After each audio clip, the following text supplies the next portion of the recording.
As America prepares to celebrate its 250th birthday, a group of high school students from Northeast Wisconsin will help mark the historic milestone on a national stage. The Pulaski Red Raider Marching Band will perform in Philadelphia's Salute to Independence Semiquincentennial Parade. I visited rehearsal to see how they're preparing for the once-in-a-generation opportunity. In just a few weeks,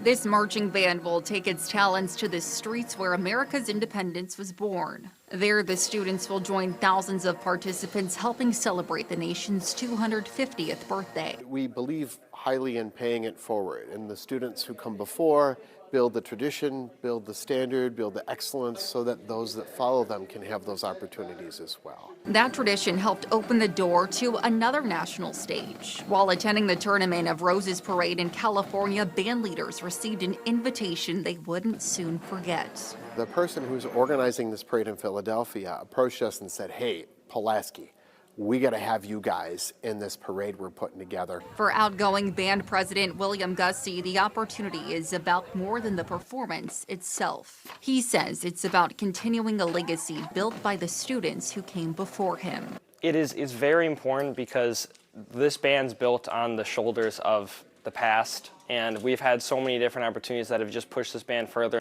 Among the dozens of bands performing in Philadelphia, these students know that every detail matters.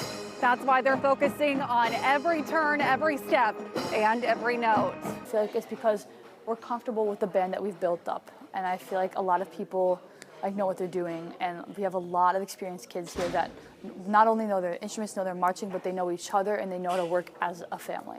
And as the parade approaches, the excitement is starting to feel real. It's a tremendous effort, but it's getting really exciting as we're getting just a couple weeks out to think about marching in the same streets as our founding fathers on the 250th birthday of the founding of our country. It's thrilling to think about. The Salute to Independence Parade takes place July 3rd in Philadelphia.